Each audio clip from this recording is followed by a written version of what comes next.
vlog and nagkabit na ako ng aking Christmas tree. Yan. Tsaka nireorient ko yung ayos ng aming sofa, dining living area.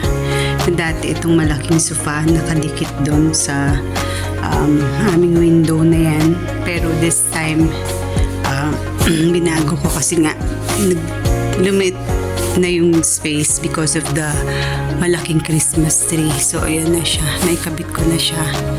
At hindi ko pa ito naayos pala. Itong aking mga pillows na supposed to be dito yan ilalagay. Ayan. Mamaya na lang pagtapos kong magkuha ng video. So, ayan lang. Very simple lang aking Christmas decor. Hindi naman kami ganun karami maglagay. So, as much as possible, we want it to be minimalist lang. Yung hindi masyadong parang makalat. So, ayan lang siya.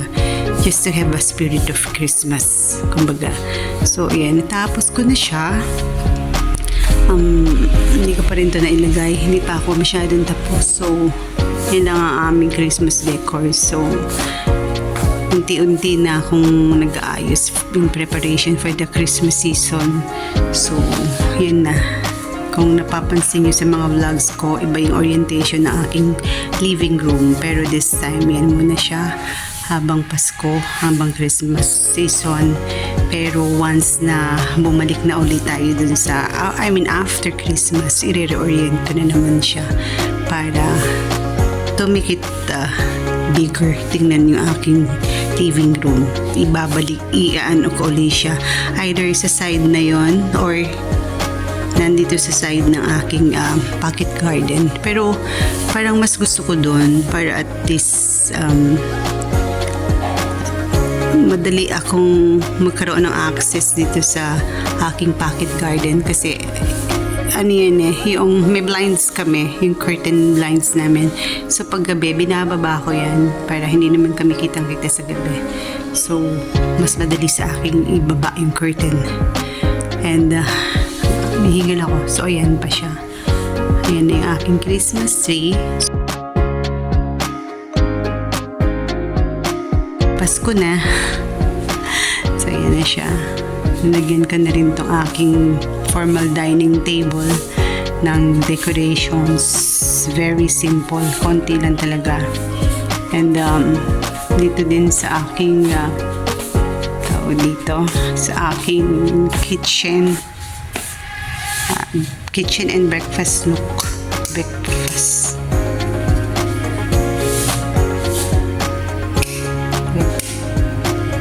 Ayan. Meron na rin ako dito. Pero ito, ilalagay ko to sa iba kasi aalisin ko to. Itong wine din dito para magkasya yung tatlo na yun na or ita-transfer ko doon. Yung kasing boxes ni Kiri na yun, pinag-anahan ko. Galingan ng isang Christmas decor na 4 na aming mga initials. Dalawang R, isang M, isang L. Pareho kami ni Daddy. Ito yon sinasabi ko sa inyo. Letter R, L for Leona, kay Daddy Romel, and this one is M. Yan. Yan yung mga initials namin. Regalo sa amin ni yata, alam ko Ito yung aking mga tawag dito. Santa Claus. O yun lang siya. Ganyan lang siya kasimple. Hindi ako masyadong ilang years akong hindi nagkabit ng Christmas tree dahil nag-pandemic, diba? Then after the pandemic, noong face to face na, most of the time you are in Manila, so I have no time na maglagay ng Christmas tree. More on Christmas decors lang, pero hindi ko itinatayo yung Christmas tree ko. But this time, since bahay na ako, lagi na ako sa bahay at may kasama na ako sa bahay para itayo yung aking Christmas tree. So ayan na yan. Effort talaga ako. Tsaka hindi, request ni ate, aking panganay na itayo naman daw yung Christmas tree. Kasi for how many years hindi ko yan tinatayo talaga. So, ayan na siya. Very simple. Yan lang. Pero, baka tumingin ako ng pandagdag na ano. Kasi dati-dati, yung mga tuturo ko sa inyo, ito. Kung napapansin nyo, yung mga previous, ito yan ganito.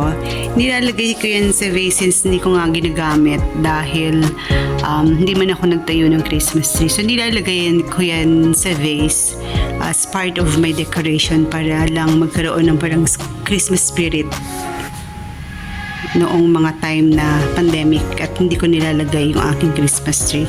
So, since tinayo ko yung Christmas tree ko, nawala na ako additional na na pang-decorate. So, baka tumingin na lang ako ng pandagdag. Tapos na siya.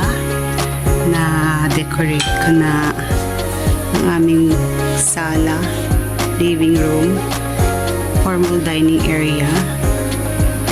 So, ayan na siya.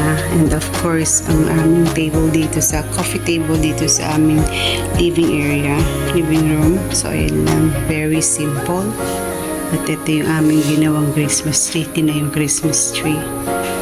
So, ayan na siya. Ang aking formal dining area. Meron na akong nilagay na decorations. So, ayan na siya. Pinalitan ko na rin yung table runner niya na pang Pasko rin. Kung napapansin nyo yung table runner, Pasko din. And kahit dito sa side nito, yan, ang table runner ko na din. Christmas din siya. And even dito sa aming mini bar, ayan na yan. Pang Pasko na rin ang aming table runner. Oh everyone, thank you sa pag-support sa aking channel palagi. And see you sa mga live ko, and thank you sa lahat mga teams na palaging pumupunta sa aking live, sa aking mga videos, nanonood, nagtatamsak.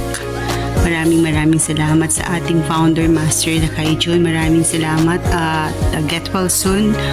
At sa lahat ng mga team support, maraming salamat sa mga admins, sa lahat ng mga teams. Hindi ko na iisa-isahin, alam nyo na yan kung sino kayo.